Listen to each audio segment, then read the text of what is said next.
नमस्कार दोस्तों, education brain YouTube channel में आपका स्वागत है। आज हम कक्षा 10 का अध्याय 2 स्टार्ट करेंगे। हमने अध्याय 1 की पूरी वीडियो बना चुके हैं, उसको अगर आपने नहीं देखा तो आप उसको देखें। इसके बाद अपना अध्याय 2 है कक्षा 10 का, जिसका नाम बहुपद है। और बहुपद के बारे में आपने कक्षा 9th में पढ़ चुके होंगे, लेकिन उसका थोड़ा सा मैं आपको रिविज़न करा देता हूँ। तो जैसे बहुपद है, बहुपद आपने कक्षा 9th में पढ़ लिया होगा। उसमें बहुपद में आपने देखा होगा कि एक एक्स चर रहता होगा, एक्स चर, एक्स वाई या कुछ भी हो सकता है, एक्स वाई जेड कुछ भी हो सकता है। एक चर रहता है और चर की घात रहती है, चर की कुछ घात रहती है ना, और उसमें अचर भी रहते हैं ना। तो बहुपद में आपको ये ध्यान रखना है कि बहुपद में जो आपका चर मौजूद है उसकी जो घात है, तो चर की घात क्या होना चाहिए? पूर्णांक होना चाहिए। क्या होना चाहिए? पूर्णांक होना चाहिए। और पूर्णांक भी कौन सा? धनात्मक पूर्णांक। कौन सा? धनात्मक पूर्णांक। क्या होनी चाहिए? चर की जो घात है वो धनात्मक पूर्णांक होना चाहिए। ये बात ध्यान रखना। आपने बहुपद के बारे में कक्षा 9th में पढ़ा होगा कि उसमें चर रहता है और उस चर की घात जो रहती है वो पूर्णांक होना चाहिए और उसके साथ साथ धनात्मक पूर्णांक होना चाहिए। और उसमें मौजूद हो सकती है, जैसे अचर में आपने 1 2 3 4, तो ये अचर मौजूद हो सकते हैं उसमें। और चर मतलब एक्स वाई या जेड कुछ भी हो सकता है। तो चर की घात, जैसे आपको एक एग्जांपल के द्वारा समझाता हूँ कि जैसे ये आपने लिखा होगा कि 2x + 4, ठीक। तो ये आपका बहुपद को p से प्रदर्शित करते हैं। तो अपन मान ले रहे हैं एक उदाहरण px का मतलब ये है कि p का मतलब तो ये इंग्लिश में पॉलिनोमियल, और x मतलब कि जो बहुपद है वो x चर के रूप में, मतलब x के रूप में। तो ये हमने मान लिया 2x + 2, ठीक। तो ये आपका बहुपद का एक उदाहरण है। बहुपद का लिए क्या होना चाहिए? एक तो चर होना चाहिए, तो यहाँ पर चर मौजूद है x के रूप में, और चर की घात पूर्णांक होना चाहिए और धनात्मक पूर्णांक होना चाहिए। तो यहाँ पर आप ध्यान दें कि यहाँ पर चर x है और इसकी घात क्या है? 1 है, और एक पूर्णांक है और एक धनात्मक पूर्णांक भी है, ठीक है। वैसे बहुपद के बारे में आपने 9th में पढ़ा होगा, लेकिन फिर भी मैं आपको बता दे रहा हूँ। जैसे एक एग्जाम्पल और देता हूँ कि जैसे 2√x + 3, तो ये भी एक व्यंजक लिखा है, लेकिन ये बहुपद नहीं है, क्योंकि यहाँ पर जो चर x है उसकी घात क्या है? उसकी घात अंडर रूट में है। अंडर रूट का मतलब होता है, जैसे √x लिखा है उसका मतलब आपका होता है x की घात 1/2। तो x की घात 1/2 तो पूर्णांक है ही नहीं, है ना। तो आप ध्यान रखें कि जो चर रहेगा उसकी घात क्या होनी चाहिए? पूर्णांक होना चाहिए, और उसके साथ साथ धनात्मक होना चाहिए। और पूर्णांक का मतलब मैंने आपको पहले ही बता दिया कि वो संख्याएं जो पूर्ण होती हैं, जो आधी नहीं होती, जैसे 1/2, 3/2, 4/3, ये नहीं आते पूर्णांक में। तो पूर्णांक वे संख्याएं होती जो पूर्ण होती हैं। तो यहाँ पर जो चर है उसकी घात हमेशा क्या होना चाहिए? धनात्मक पूर्णांक होना चाहिए। एक बात और ध्यान रखना, जैसे आपको ये उदाहरण दिया मैंने 2x + 1, तो इसमें चर की घात क्या है? x। चर की घात क्या है? 1 है। तो जो चर की घात रहेगी वही बहुपद की घात कहलाएगी। लेकिन आपको इसमें एक बात ध्यान रखना है कि चर की अधिकतम घात ही बहुपद की घात कहलाएगी। जैसे मैं एक अन्य उदाहरण देता हूँ, जैसे 3 घात का बहुपद लेते हैं कि x की घात 3 + 3x² + 2x + 1, तो ये भी आपका एक बहुपद है px, है ना। x की घात 3 + 3x² + 2x + 1, तो ये भी एक बहुपद है। और इस बहुपद में x की घात 3 यहाँ है, 2 यहाँ है, और इसकी घात 1 है। तो x की घात यहाँ पर 3 प्रकार में है, 1 2 3। तो यहाँ पर जो सबसे बड़ी घात है उसी को क्या कहते हैं? बहुपद की घात है।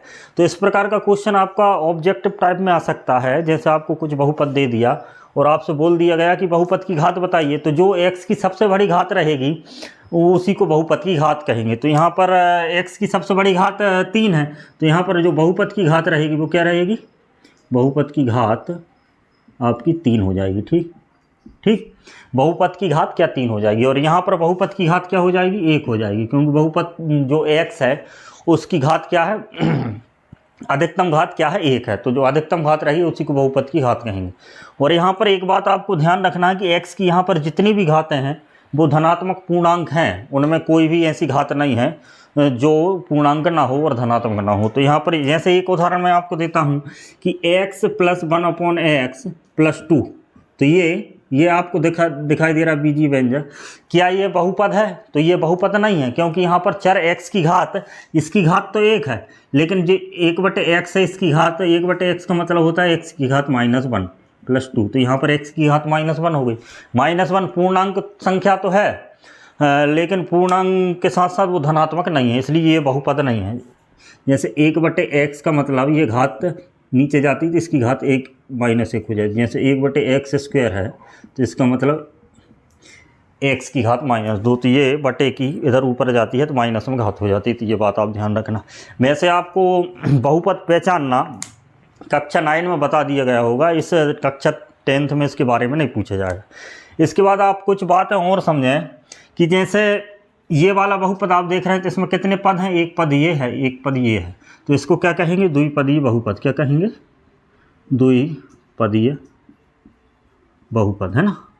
तो जितने पदों की संख्या रहेंगी उतने पद का बहुपद हो जाएगा द्विपदीय बहुपद, द्विपदी बहुपद। तो ये क्या है, 2x + 2 एक द्विपदी बहुपद है।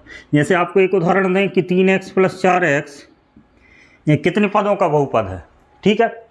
जैसे इसमें तो कितने, 2 पद हैं, 1 2, 3x + 4x कितने पदों का बहुपद है।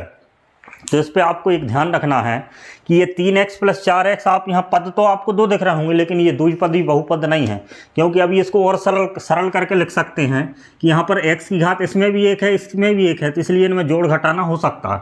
तो इन दोनों को जोड़ने पर क्या आएगा, 7x, क्योंकि दोनों प्लस प्लस के इसलिए जुड़ जाएंगे। तो ये बहुपद का सरल रूप ये 7x हो गया, तो ये सरल रूप में एक पद में बन गया, तो ये एक पदी बहुपद है। तो ये पदों की संख्या भी आपको ऑब्जेक्टिव टाइप के जो क्वेश्चन है उसमें पूछ सकते हैं। तो यहाँ पर आप समझ गए होंगे बहुपद के बारे में कि बहुपद में जो सबसे बड़ी घात रहेगी उसी को बहुपद की घात कहेंगे। और जो दूसरा जो चैप्टर है इसमें हम द्विघाती बहुपद के बारे में पढ़ेंगे। तो इसके बाद मैं आपको द्विघाती बहुपद के बारे में समझाता हूँ।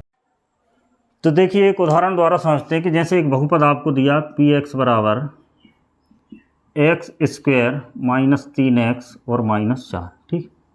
तो ये समीकरण आपको, ये बहुपद आपको दिया है x की फॉर्म में, एक द्विघातीय बहुपद है। इसके शून्यक हम कैसे निकालेंगे। तो यहाँ पर अभी मैंने आपको बताया था कि वह जो जो द्विघातीय बहुपद होता है उसके ऐसे मान जिससे उस बहुपद का मान अगर शून्य हो जाए तो वो उनको शून्यक बोलते हैं। तो इस प्रकार के ऐसे 2 मान इसमें आएंगे जिससे इसका मान शून्य होगा। तो मैं आपको रख के बता देता हूँ। जैसे शून्यक कैसे ज्ञात करते हैं उसके बारे में हम आगे चर्चा करेंगे, लेकिन मैं आपको यहाँ बताता हूँ। जैसे x का मान यहाँ पर आप -1 रख दीजिए। क्या रख दीजिए, -1 रखने पर x का मान आपने क्या रख दिया, -1 रखने पर। तो x का मान अगर -1 रखेंगे तो यहाँ आ जाएगा p - 1, x की जगह -1 का स्क्वायर, -3 गुणित x की जगह फिर -1 और -4, ठीक। अब इसको आगे हल करेंगे तो -1 की घात 2 लगी है तो ये +1 हो जाएगा। यहाँ पर ये माइनस और ये माइनस, तो ये +3 हो जाएगा और ये -4 हो जाएगा। तो यहाँ पर ये +4 और -4 हो गया, क्योंकि ये दोनों जुड़ गए 4 हो गया। ये 4 से 4 घट जाएगा तो 0 बचेगा। तो x का मान आपने क्या रख दिया, -1 रख दिया, तो ये बहुपद का मान क्या आ गया, 0 आ गया। समझ गए। x का मान -1 रखने पर बहुपद का मान 0 आ रहा है, तो इसका मतलब x = -1 इस बहुपद का एक क्या है, शून्यक है। क्या है, शून्यक है, ठीक। क्या इसका एक ही शून्यक है, नहीं, अधिकतम शून्यक कितने हो सकते हैं, 2 हो सकते हैं, ठीक। तो यहाँ पर x बराबर हम इसमें 4 और रखते हैं। क्या रखते हैं, x = 4 रखते हैं ना। तो यहाँ पर x बराबर अगर इसमें 4 रखेंगे तो p4 का जो वैल्यू आएगी क्या आएगा, 4 का स्क्वायर प्लस माइनस 3 गुणित 4 और -4। अब इसको हल करेंगे तो 4 का वर्ग तो हो जाएगा 16, -12 और -4। तो यहाँ पर ये माइनस के ये दोनों जुड़ जाएंगे तो ये 16 और -16। तो यहाँ पर देखें कि जो p4 है उसकी वैल्यू भी क्या आ गई, 0 आ गई। तो x = 4 भी क्या है, इसका शून्यक है, ठीक है। x = 4 भी क्या है, इसका शून्यक है। तो ये बात आप समझ गए होंगे कि वर्ग समीकरण के 2 शून्यक होते हैं और शून्यक से मतलब उन x के उन मानों से होता है जिससे उस बहुपद का मान क्या हो जाए, शून्य हो जाए। अगर बहुपद x की फॉर्म में दिया, बहुपद y की फॉर्म में भी दिया जा सकता है और बहुपद z की फॉर्म में भी दिया जा सकता है, लेकिन सामान्यतः हम जो बहुपद रहता है, द्विघात बहुपद रहता है, उसको x में मतलब जो बहुपद रहता है उसको x के ही रूप में प्रदर्शित करते हैं। तो यहाँ पर -1 और +4 जो कि इस समीकरण के शून्यक है, ठीक है। ये बात आप समझ गए होंगे। इसके बाद आपको यहाँ ध्यान रखना है कि जैसे आपको प्रश्नावली 2.1 में कुछ क्वेश्चन दिए रहेंगे तो आपसे पूछा जाएगा कि एक ग्राफ बना दिए, मान लो ये ग्राफ है, ये आपका y अक्ष रहेगा, ये y डैश रहेगा, ये आपका x अक्ष रहेगा और ये आपका x डैश रहेगा। तो यहाँ पर ध्यान दें कि जो ग्राफ बनाया है ये ग्राफ एक्स अक्ष को भी टच कर रहा है और वाई अक्ष को भी टच कर रहा है। तो आपसे ये पूछ ले कि इस ग्राफ के जैसे ये ग्राफ दिया है इस ग्राफ में कितने शून्यक हैं, तो आपको ये ध्यान रखना है कि ये ग्राफ जितनी जगह वाई अक्ष को टच करेगा, जितनी जगह वाई अक्ष को टच करेगा उतनी ही शून्यकों की संख्या होगी। तो यहाँ पर देखें कि वाई अक्ष को एक जगह यहाँ टच कर रहा, ये वाई अक्ष है आपका, ये पूरा वाई अक्ष है, यहाँ पर 2, ये 3, ये 4 और ये 5। तो यहाँ पर वाई अक्ष को यह 5 जगह टच कर रहा है, तो इसके शून्यक क्या होंगे, इसके शून्यक 5 होंगे और इसका जो बहुपद बनेगा वो 5 घात, मतलब उसकी अधिकतम घात 5 हो सकती। ठीक, तो इस बात को आप ध्यान रखना कि एक्स अक्ष को जितनी जगह वो प्रतिच्छेद करेगा उतने ही उसके शून्यक होंगे। तो ये बात आप समझ गए होंगे। और 2.1 के जो पूरे क्वेश्चन हैं वो इसी पर ही आधारित है कि आपको पूरा ग्राफ बना के दे दिया गया है और आपसे ये पूछा जाएगा कि इसमें शून्यक कितने हैं। तो आपको ये ध्यान रखना है कि उस ग्राफ में वाई अक्ष को वो कितनी जगह प्रतिच्छेद कर रहा है, तो वो जितनी जगह वो उसको टच करेगा शून्यकों की संख्या उतनी ही होगी। ठीक है, तो ये बहुपद द्विघाती बहुपद यहाँ पर नाम से ही स्पष्ट हो रहा है कि वह बहुपद जिसकी घात 2 हो उसको द्विघाती बहुपद कहते हैं। तो यहाँ पर मैं आपको एक उदाहरण बताता हूँ, जैसे x² + 3x + 2, तो ये एक बहुपद है x की फॉर्म में, है ना, x² + 3x + 2, तो ये एक बहुपद है x की फॉर्म में और इसकी जो घात है वो 2 है, तो इसलिए इसकी घात 2 है, तो इसको द्विघाती बहुपद कहते हैं। जैसे अगर इसकी अधिकतम घात 3 होती तो इसको त्रिघाती बहुपद कहते हैं। जैसे एक उदाहरण देते हैं, x की घात 3 + 3x + 2 3x² + 2x + 3, तो ये आपको जो बहुपद दिख रहा है वो 3 घातीय बहुपद होगा, क्योंकि इसमें अधिकतम घात कितनी है, 3 है। तो यहाँ पर हम केवल द्विघाती बहुपद के बारे में ही चर्चा करेंगे, क्योंकि 3 घात का बहुपद आपके सिलेबस में नहीं है। तो आप यहाँ पर ध्यान दें द्विघाती बहुपद के बारे में। और जो एक घात का जो बहुपद होता है, जैसे एक घात का मैंने आपको उदाहरण बताया था कि px = 2x + 1 एक घातीय बहुपद है, क्योंकि यहाँ पर अधिकतम घात 1 है। तो जो एक घातीय बहुपद है उसको रेखिक बहुपद भी कहते हैं, इस बात को भी आप ध्यान रखना, क्योंकि एक घातीय बहुपद को हम ग्राफ में ड्रॉ करते हैं तो एक रेखा बनती है, इसलिए उसको रेखिक बहुपद भी कह देते हैं। तो ये 2x + 1 जो एक घातीय बहुपद होता है उसको रेखिक बहुपद कह देते हैं। यहाँ पर आप द्विघाती बहुपद के बारे में बात कर रहे थे। जैसे रेखिक बहुपद होता है, तो रेखिक बहुपद में अगर हम ड्रॉ करते हैं ग्राफ में, जैसे ये ग्राफ है, जैसे ये एक्स अक्ष है आपका और ये आपका वाई अक्ष है, मान लो ये क्या है, वाई अक्ष, ये वाई डैश, ये आपका एक्स अक्ष है और ये एक्स डैश है। तो जैसे हम 2x + 1 को ड्रॉ करेंगे इसमें, तो एक रेखा बनेगी। ठीक है, तो ऐसे ही अगर x² मतलब जो द्विघातीय बहुपद है, अगर उसको अगर ग्राफ में अगर ड्रा कर दिया जाए तो वो एक इस प्रकार की आकृति बनती है। जैसे हम इसको ड्रॉ करेंगे तो ये इस टाइप की आकृति बनेगी कुछ। ठीक है, तो जो द्विघातीय बहुपद होता है इस आकृति को क्या बोलते हैं, परवलय बोलते हैं। क्या बोलते हैं, परवलय बोलते हैं।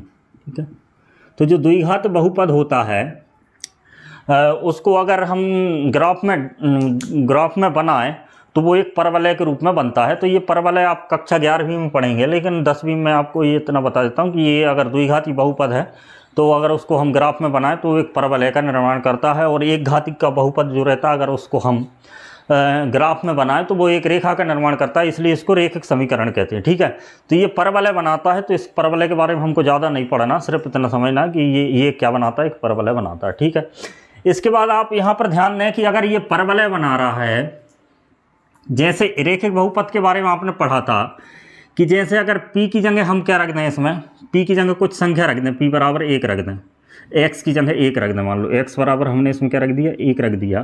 तो जो px की जो वैल्यू आई है, px की जगह हमने 1 रख दिया तो p 1 हो जाएगा। p1 की जो वैल्यू आएगी 2 × 1 + 1, तो मतलब क्या हो जाएगा, 2 × 1 = 2 और 1 = 3, तो px की वैल्यू क्या आ गई, 3 आ गई। तो जो px को हम ऐसे सामान्यतः y मान लेते हैं कि y बराबर क्या है, 2x + 1 है।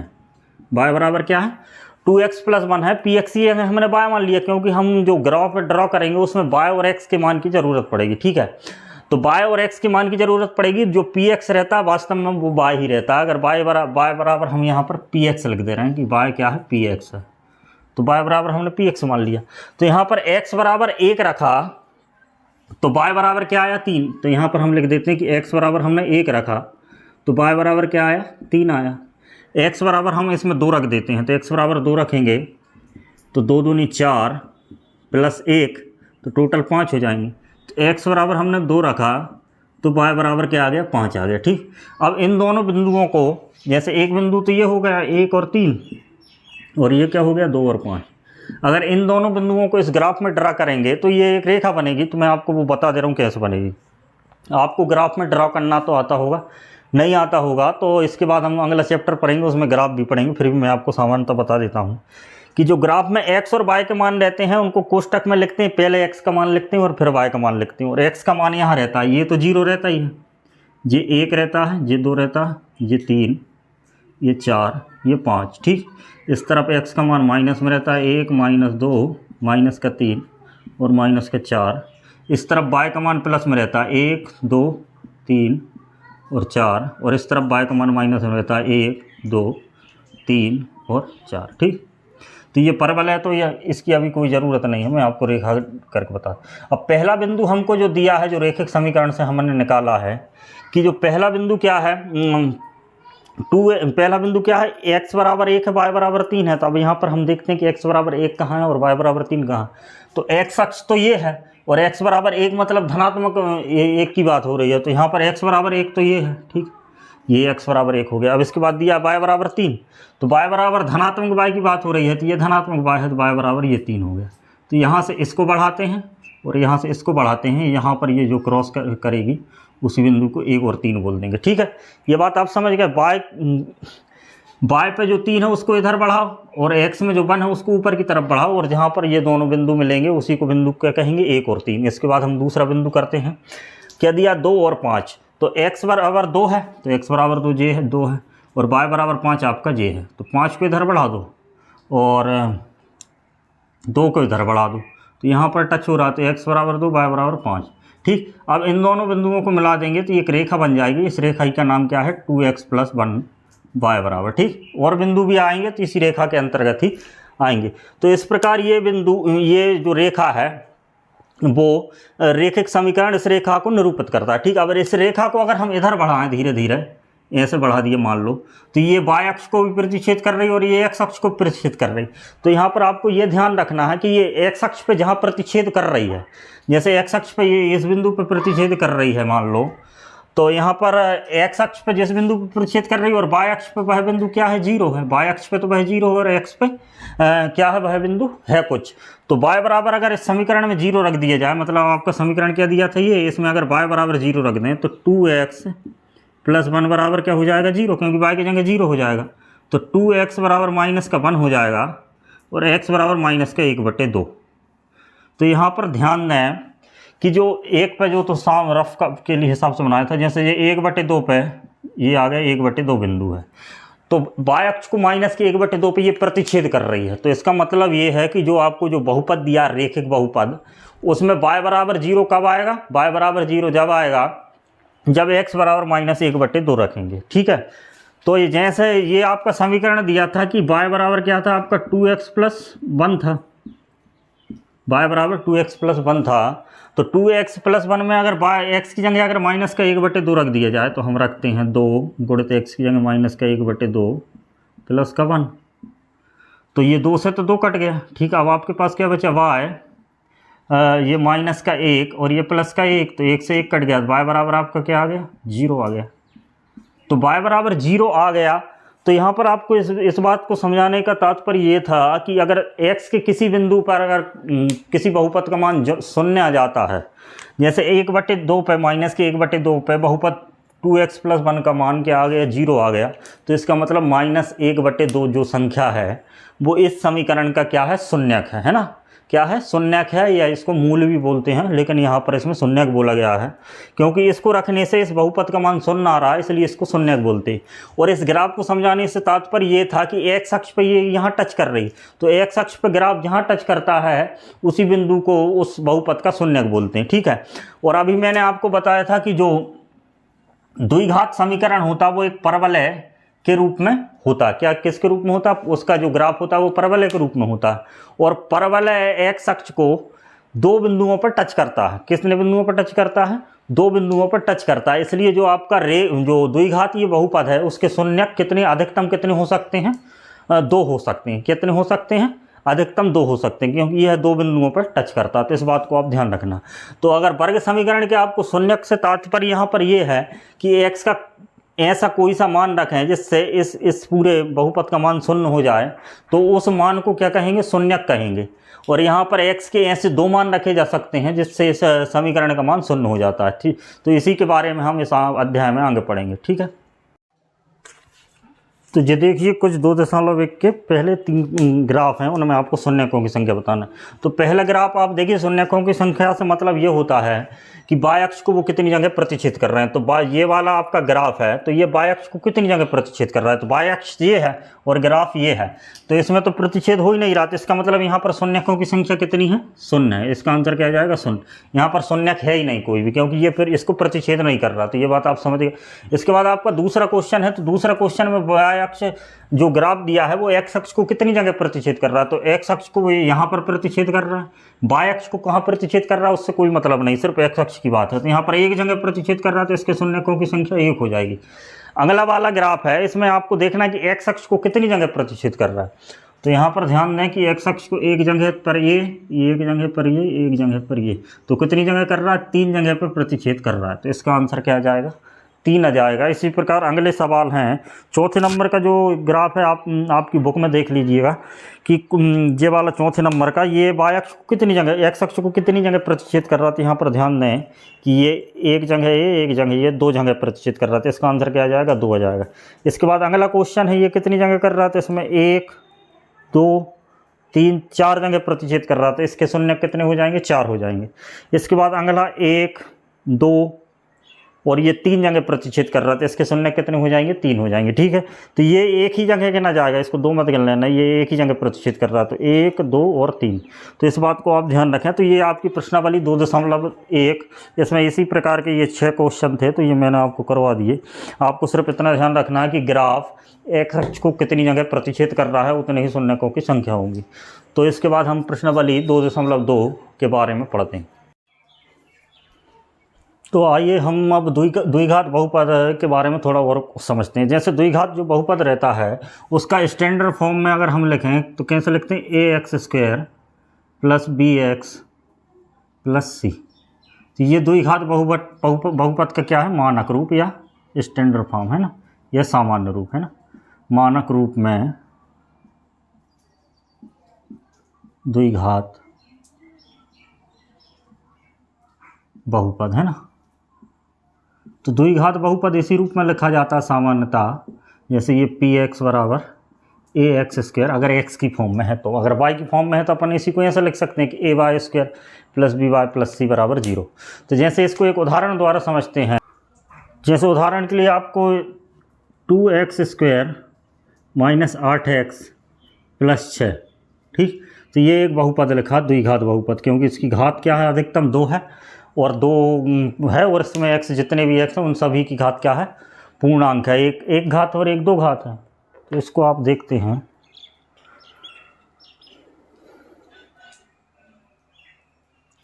ठीक। तो ये एक द्विघात बहुपद है, आपको दिख रहा है। द्विघात बहुपद सामान्य रूप में क्या लिखा जाता है, ax² bx + c = c, ठीक। और ये बहुपद मैंने आपको उदाहरण के लिए बता दिया। तो ये भी इसी रूप में लिखा है, x² की जगह x² है, a की जगह यहाँ पर 2 है, b की जगह -8 है, x की जगह x है, c की जगह 6 है। तो इन दोनों की हम तुलना करके a b c के मान निकाल सकते हैं। तो यहाँ पर ये a b c क्या है, तो a b c जैसे a बराबर क्या है, a क्या है, x² का गुणांक, a बराबर क्या है, x² का गुणांक, ठीक, x² का कोफिशिएंट बोलते हैं इसको, x² का गुणांक है। और b बराबर क्या है, b भी गुणांक है, किसका, x का गुणांक, क्या है, x का गुणांक। और c बराबर क्या है, तो c तो किसी का गुणांक ही नहीं है, c क्या है, एक अचर पद है। अचर पद मतलब जिसका मान निश्चित रहता है, और 6 का मान 6 ही रहेगा हमेशा, है ना। तो ये c क्या है, अचर पद है। तो जो द्विघात समीकरण है उसको मानक रूप या सामान्य रूप या स्टैंडर्ड फॉर्म में ax² + bx + c के रूप में लिखा जाता है। और ये हमने उसका एक उदाहरण समझ लिया। तो यहाँ पर अगर अपन इसकी तुलना करें तो जो x² a बराबर x² का गुणांक, तो x² का गुणांक यहाँ पर a बराबर क्या है, 2 है। b बराबर क्या है, x का गुणांक। तो x का गुणांक यहाँ पर 8 है और यहाँ पर b है, लेकिन 8 माइनस का है तो b भी माइनस का 8 हो जाएगा, है ना। और c बराबर क्या आ जाएगा आपका 6 हो जाएगा। तो इस प्रकार स्टैंडर्ड फॉर्म या मानक रूप का जो समीकरण है उससे हम द्विघात समीकरण की तुलना करते हैं। तो ए बी सी मतलब एक्स स्क्वायर, एक्स और अचर पद इनके मान निकल जाते हैं। एक्स स्क्वायर का गुणांक, एक्स का गुणांक और अचर पद इनके मान हम निकाल लेते हैं। तो ये बात आप ध्यान रखें कि जो बहुपद द्विघात बहुपद होता है उसका standard form a x square plus b x plus c होता है। और उदाहरण के लिए मैंने आपको ये बता दिया और इससे ए बी सी के मान हम ऐसे निकालते हैं, इसकी तुलना इससे करके ए बी सी के मान निकाल लेते हैं। अब आपको एक बात मैंने पहले भी बता चुका हूँ कि जो एक्स स्क्वायर का जो द्विघात बहुपद होता है, जिसकी घात द्विघात बहुपद होता है, जिसकी घात क्या होती है 2 होती है, उसके 2 शून्यक होते हैं। मतलब एक्स के ऐसे 2 मान आपके पास होंगे जिससे उस बहुपद जिनका मतलब उन 2 मानों को उस बहुपद में अगर हम उसमें वैल्यू पुट करेंगे तो उस बहुपद का मान शून्य हो जाएगा। और उन 2 ही मानों को हम बहुपद के क्या कहेंगे, शून्यक बोलेंगे। ठीक है, तो एक्स स्क्वायर के 2 शून्यक होंगे और शून्यक का मतलब मैंने आपको बता दिया कि उसका मान अगर हम उस बहुपद में पुट करेंगे तो उसका मान शून्य हो जाएगा। तो ये आपको ध्यान रखना। अब यहाँ पर शून्यक, जो शून्यक होते हैं, शून्य का मतलब मैंने बताया कि जिसका मान रखने पर इसका मान क्या हो जाता है, शून्य हो जाता है। इसका एक मैं उदाहरण के द्वारा, जैसे आप देखें कि x square plus 7x plus 10, तो ये आपका क्या है, एक द्विघात समीकरण है, एक द्विघात बहुपद है। ये क्या है आपका, एक द्विघात बहुपद है। और इसमें x के 2 ऐसे मान होंगे जिससे इस समीकरण का मान क्या, इस बहुपद का मान क्या शून्य होगा। जैसे आप इसको मान लेते हैं कि क्या है, ये px बराबर एक बहुपद आपको दिया है और इसमें x के ऐसे 2 मान होंगे जिसके कारण इसका समीकरण का मान क्या होगा, शून्य होगा। तो यहाँ पर ध्यान दें कि उन 2 मानों को हम कैसे निकालते हैं वो भी आप यहाँ पर सीख जाएंगे कि x square plus 7x plus 10 बराबर इसका मान क्या होना चाहिए, शून्य होना चाहिए। x के मान निकाल, ऐसा मान होना चाहिए x का कोई जिसके कारण इसका मान शून्य हो। तो हमने मान लिया कि x square plus 7x plus 10 बराबर 0 के बराबर है। ठीक है, अब x का मान हम यहाँ से कैसे निकालेंगे, तो यहाँ पर आप ध्यान दें, इसको ही करना है आपको। जैसे यहाँ पर एक्स स्क्वायर आपको दिख रहा है, क्या दिख रहा है, एक्स स्क्वायर दिख रहा है और यहाँ पर ये अचर पद आपको 10 दिख रहा है। तो आपको क्या करना है कि जो एक्स स्क्वायर है, एक्स स्क्वायर मतलब ये पूरा पद है, यहाँ पर तो अकेला एक्स स्क्वायर है, कभी कभी 2x स्क्वायर भी होगा, कभी 3x स्क्वायर भी होगा, लेकिन अभी तो ये एक्स स्क्वायर है। तो एक्स स्क्वायर और जो अचर पद है उन दोनों को गुणा कर देंगे। हम क्या कर देंगे, गुणा कर देंगे। तो इन दोनों को गुणा करेंगे तो एक्स स्क्वायर और 10x अचर पद है, इन दोनों का हमने गुणा कर दिया तो 10x स्क्वायर आ गया। अब ठीक है, ये बात समझ गए क्या। जो आपका एक्स स्क्वायर है मतलब जो पहला पद स्क्वायर वाला पद है और जो अचर पद है उन दोनों को हम गुणा करेंगे। अब उन दोनों को गुणा करने पर आपका क्या आ गया, एक्स और 10, एक्स स्क्वायर और 10 का जो गुणा किया 10x स्क्वायर आ गया। इतनी बात आप समझ गए, गुणा किया 10x स्क्वायर आ गया। अब आपको यहाँ पर ध्यान देना है कि जो 7 आपको दिख रहा है, जो 7x दिख रहा है मतलब जो मध्य का पद है जो 7x, अब आपको इसके ऐसे 2 टुकड़े करना। कैसे टुकड़े करना है, ऐसे 2 टुकड़े करना है कि उन 2 टुकड़ों का अगर आप आपस में गुणा कर दें तो क्या आना चाहिए, 10x स्क्वायर आना चाहिए। क्या कर दें, उन दोनों टुकड़ों का अगर आपस में गुणा कर दें तो क्या आना चाहिए, 10x स्क्वायर आना चाहिए। यदि उन दोनों टुकड़ों को आपस में जोड़ दिया जाए तो 7 आना चाहिए। ठीक, ये बात आप ध्यान रखना, जोड़ दिया जाए या घटा दिया जाए। कभी कभी घटाते भी, कभी कभी जोड़ते भी हैं, वो कॉन्सेप्ट मैं आपको बताऊंगा कब घटाएंगे कब जोड़ेंगे। यहाँ पर जोड़ेंगे, यहाँ पर आपको ये ध्यान रखना है यदि अचर पद धनात्मक है, क्या, अगर अचर पद धनात्मक है तो इसको हमेशा जोड़ेंगे और अचर पद ऋणात्मक है तो इसको हमेशा घटाएंगे। तो यहाँ पर अचर पद धनात्मक है तो इसको हमेशा जोड़ेंगे। तो अपन ऐसा बोलेंगे कि इन दोनों को गुणा करने के बाद आपका 10x स्क्वायर आया है तो इस 7x को इस प्रकार तोड़ना है कि गुणा करने पर तो क्या आना चाहिए, 10x स्क्वायर आना चाहिए, प्लस का 10x स्क्वायर है ना, ध्यान रखना ये प्लस का 10x स्क्वायर है।